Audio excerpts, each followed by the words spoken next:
உலகெங்கும் உள்ள ஆன்மீக நேயர்களுக்கு வணக்கம். நான் உங்க வித்யா கார்த்திக். எப்படா, எப்படா, எப்படான்ற மாரி இந்த வந்துட்டேன் அப்படின்ற மாரி குரு தன்னுடைய பெயர்ச்சியை மிதுன வீட்டிலிருந்து தன்னுடைய உச்ச வீடான கடகத்தை நோக்கி இடம்பெயர காத்திருக்கிறார். இந்த தடவ நடக்கக்கூடிய இந்த குரு பெயர்ச்சி அப்படின்றது 12 வருடத்திற்கு ஒரு முறை நடக்கக்கூடிய குரு உச்ச வீட்ல இருக்கக்கூடிய ஒரு குரு பெயர்ச்சி.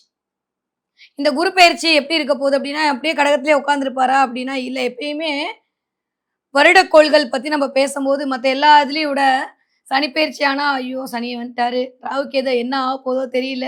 ஆனா, எப்படா இந்த குரு பெயர்ச்சி ஆவாருன்ற மாரி நம்ம ஒவ்வொருவரும் எதிர்பார்த்து காத்துக் கொண்டிருப்போம். ஏன்னா, முழு சுபத்துவத்தை ஒவ்வொரு ஜாதகர்களுக்கும், ஒவ்வொரு மனிதருக்கும் வழங்கக்கூடிய ஒரே ஒரு சுபத்துவமான ஒரு கிரகம் ஒன்று உண்டு அப்டின்னா, அது குரு மட்டும் தான்.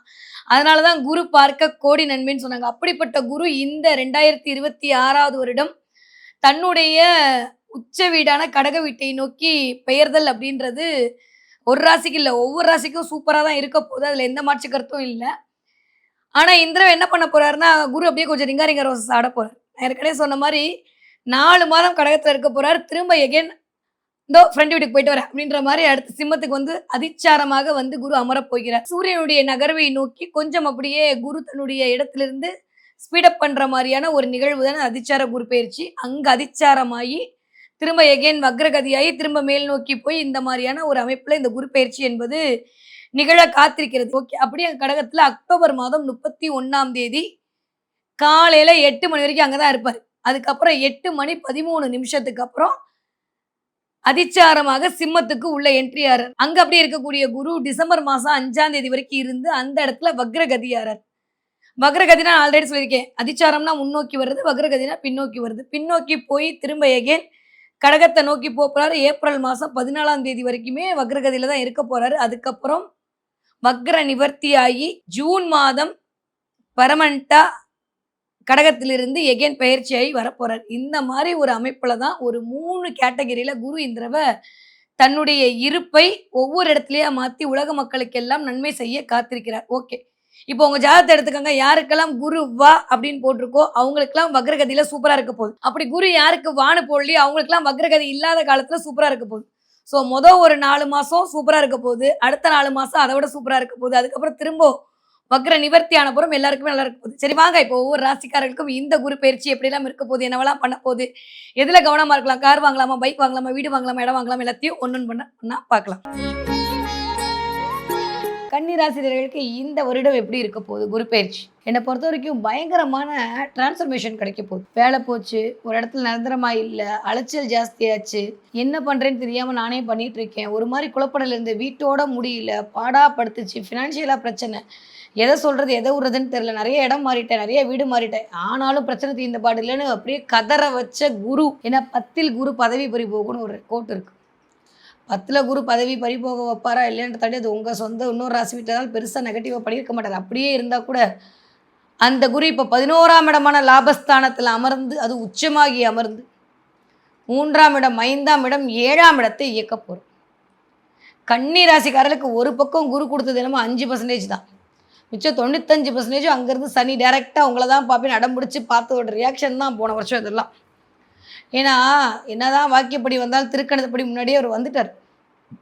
சமசப்தம பார்வையாக சனி பார்த்துட்டே இருக்கும்போது கொஞ்சம் லேசினஸ் அதிகமாக இருந்திருக்கும்.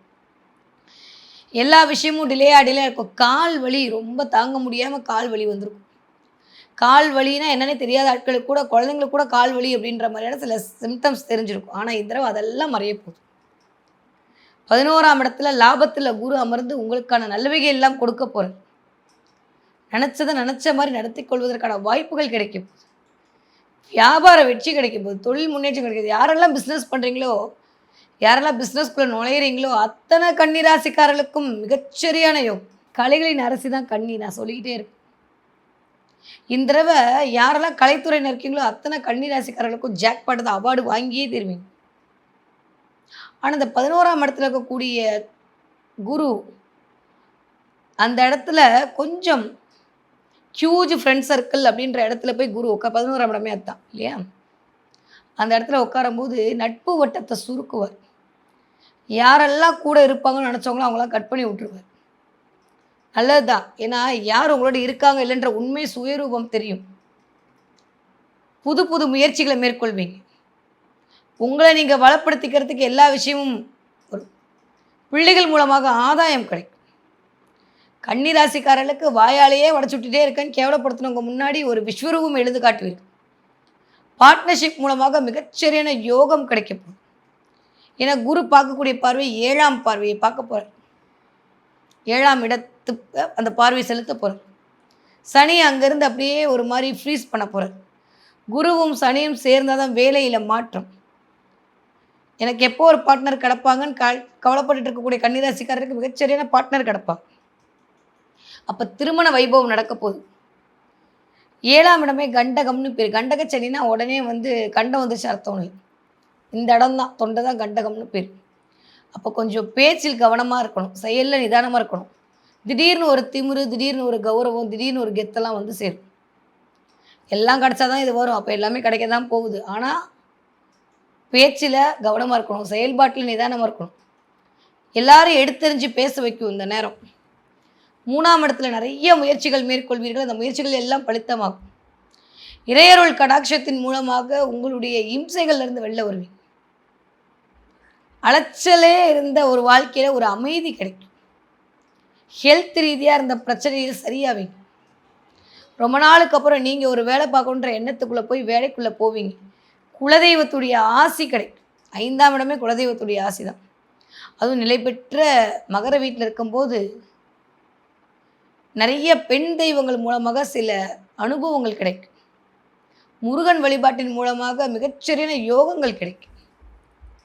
கன்னி ராசிக்காரர்களுக்கு 11ஆம் இடத்துல அமரக்கூடிய இந்த குரு விருப்பங்கள் அனைத்தையும் நிறைவேற்றி கொடுப்பார். வேலை மாற்றத்தை கொடுப்பார். கண்டிப்பாக கட்டாயமாக இடமாற்றம், கட்டாயமாக தொழில் மாற்றம். இருக்கிற இடத்த விட்டு நேற்று வரைக்கும் ஒரு இடத்துல இருப்பீங்க, ஒரு போஸ்ட்டில் இருப்பீங்க, திடீர்னு வேறு போஸ்ட்டுக்கு மாற்றி உங்களை வேலை செய்ய சொல்லுவாங்க ஜூன் மாதத்துலேருந்து. ஏன் என்ன கணிப்பு நல்லா இருந்ததுன்னா வாக்கியப்படி மே மாதம் 15, 16, 17 தேதியிலலாம் இறங்க ஆரம்பிச்சிருவார் குரு. மே 20, 25 தேதிக்கு அப்புறமே புதிய பொறுப்புகளை சுமப்பீர்கள். அப்கிரேட் ஆவீங்க. வேறு இடத்துல இருந்தீங்கன்னா இந்த இடத்துக்கு மாற்றங்கள் நிகழும். இப்போ ஒரு டிபார்ட்மெண்ட் பார்த்துட்டு இருந்தீங்கன்னா வேறு டிபார்ட்மெண்ட் மாறுவீங்க. எல்லாத்தையும் சேர்த்து ஒரே ஆளாக பார்க்கும்போது கொஞ்சம் பணிச்சுமை அதிகரிக்கும். நம்பிக்கை பிறக்கும். முதல்ல பரவாயில்ல, லைஃப்பை நகர்த்திடுவோன்ற நம்பிக்கை பிறக்கும். பிள்ளைகளால் இருந்த கஷ்டங்கள், தொல்லைகள் நீங்கும். ஏன்னா அந்த குரு அமர்ந்து ஒரு மாதிரி மண்டையை டார்ச்சர் பண்ணிட்டு இருந்த அமைப்பெல்லாம் போயிட்டு நிம்மதி பெருமூச்சு விடக்கூடிய காலகட்டம் இனிதே மலர காத்திருக்கிறது கன்னிராசிக்காரர்களுக்கு. எதில் கவனமாக இருக்கணும்? லாபம் வரும்னு நினச்சி செய்யக்கூடிய விஷயங்களில் கவனமாக இருக்கணும். அதுவாக லாபம் வந்தால் ஓகே. ஆனால் நம்ம லாபத்துக்காக சில விஷயங்கள் மேற்கொள்வோம்ல. அரசியல் வரம்புக்கு உட்பட்டு, அரசாங்க வரம்புக்கு உட்பட்டு செய்யக்கூடிய விடயங்கள் நல்லது. அதுக்கு மீறி ஏதாவது பார்த்தீங்கன்னா உங்கள் சுயஜாதகம் நல்லா இல்லாத பட்சத்தில் பெரிய லெவலில் மாட்டி விட்டுரும். தேவையில்லாமல் திடீர்னு பணக்காரன் ஆகணுன்ற எண்ணம் வரும் கன்னிராசிக்காரர்களுக்கு. பணத்தை எப்படி சம்பாதிக்கிறது வேணான்னு வாய் சொல்லும். ஆனால் உதட்டு தான் சொல்லுமே தவிர மனசு எப்படா பணம் கிடைக்குன்ற மாதிரி அலையும். அடுத்தவங்களை ஆட்டை போடலான்ற எண்ணத்தை 11ஆம் இடத்து குரு கொடுப்பார். கொஞ்சம் அதில் கவனமாக இருக்கும். அது மட்டும் கன்னிராசிக்காரன் கவனம் மறந்துட்டு இல்லைன்னு எப்பயும் போல உங்களுடைய உண்மையாலும் உழைப்பாலும் இருந்து விட்டீர்கள். ஆனால் எவ்வளோ பெரிய பிரச்சனை வெளில வந்துருவீங்க. இல்லாட்டி கொஞ்சம் போட்டி பொறாமைகளை இந்த உருவாக்குவார். அடுத்தவங்களை பார்த்து நீங்கள் கொஞ்சம் போட்டி பொறாமல் போட வைப்பார். அது 3ஆம் இடம் அப்படின்றது காசிப்புன்னு இடம். அந்த இடத்துக்கு குருவோட பார்வை. முதல்ல சூட்சகமாக தான் எடுக்கணும். நிறைய ஷார்ட் ட்ராவல் பண்ணுவீங்க, நிறைய கம்யூனிகேட் பண்ணுவீங்க, நிறைய ஃப்ரெண்ட்ஸ் மூலமாக ஆதாயம் கிடைக்கும், தொழில் விருத்தி கிடைக்கும், டேட்டா என்ட்ரி பண்ணுவீங்க, தகவல் பரிமாற்றம் நடக்கும், நட்புகள் மூலமாக நல்லது நடக்கும். என் ஃப்ரெண்டை போல் யார் மச்சான் பாட்டெல்லாம் வச்சுட்டு போவீங்க, எல்லாம் நடக்கும். ஆனால் அந்த 3ஆம் இடத்துக்கு குருவோட பார்வை உங்களுக்கான காசிப்பையும் உங்களுக்கான பொறாமையும் உருவாக்கிவிடும். கொஞ்சம் கவனமாக இருக்கணும். அதில் மட்டும் கவனமாக இருந்துட்டிங்கன்னா போதும். இருக்கிறது சந்திரனுடைய வீடு. குரு அமர்றது சந்திரனுடைய வீடு. அப்போ மனம் சார்ந்த நிகழ்வுகள் இந்த உயிர்காரகத்துவம் பொருள்காரகத்துவமாக பிரிக்கணும். எப்பயுமே ஒரு பயிற்சி பலன் வரும்போது அதெல்லாம் ஜோதிடத்தை பெரிய ரகசியம் சொன்னால் அது வகுப்பெடுக்கிற மாதிரி ஆகிடும். நான் நார்மலாக சொல்கிறேன். அப்போ இந்த பொருள்காரகத்துவமாக இருக்கக்கூடிய விஷயங்கள் மீது கொஞ்சம் பற்று இல்லாமல் இருக்கிறது கன்னிராசிக்காரர்களுக்கு நல்லது. அதைப்படி எக்ஸ்ட்ராடனரி எல்லாம் நல்லதாக நடக்க போகுது. இது வரைக்கும் இல்லாத அளவுக்கு லாபத்தை நோக்கி அடி எடுத்து வைக்க போகிறீங்க. இப்போயே தெரிஞ்சிருக்கும் கன்னிராசிக்காரர்களுக்கு. இப்போயே தெரிஞ்சிருக்கும். நிறைய விஷயத்தில் வெற்றி கிடச்சிருக்கும். எனக்கு தெரிஞ்சு குரு 2 மாதத்துக்கு முன்னாடியே பயிற்சியை ஆரம்பிச்சிருவான்ற போது அவரோட சொந்த சாரத்தில் சாரம் வாங்கி நிற்கும் போதே நிறைய கன்னிராசிக்காரர்களுக்கு நல்லாவே நடக்க ஆரம்பிச்சிருச்சு. எதை பற்றியும் ஒரி பண்ண வேணாம். ரொம்ப நல்லா இருக்குது டைம் பீரியடு, கவலையே பட வேண்டாம். படிக்கிற பிள்ளைங்க எப்படி படிப்பீங்க? சூப்பராக படிப்பீங்க. நிறைய பேர் இதில் இன்டர்ன்ஷிப்காக வெளியூர் வெளிமாநிலம்லாம் போயிட்டு வருவீங்க. நிறைய பேர் ஃப்ரெண்ட்ஸோடு சேர்ந்து சில நிகழ்வுகள் மேற்கொள் குழுவாக இயக்குதெல்லாம் 5ஆம் இடம் குழுவாக சேர்ந்து சில விஷயங்கள் மேற்கொள்வீர்கள். அது உங்களுக்கு சக்ஸஸை கொடுக்கும்.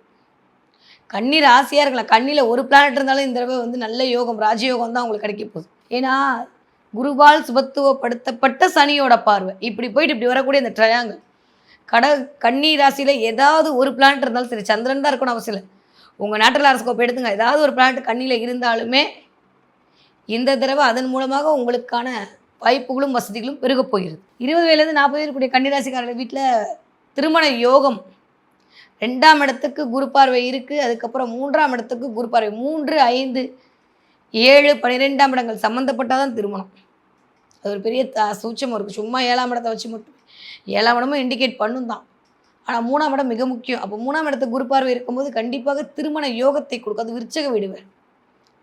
ரொம்ப நாள் நடக்காத கல்யாணம்லாம் நடக்கும்.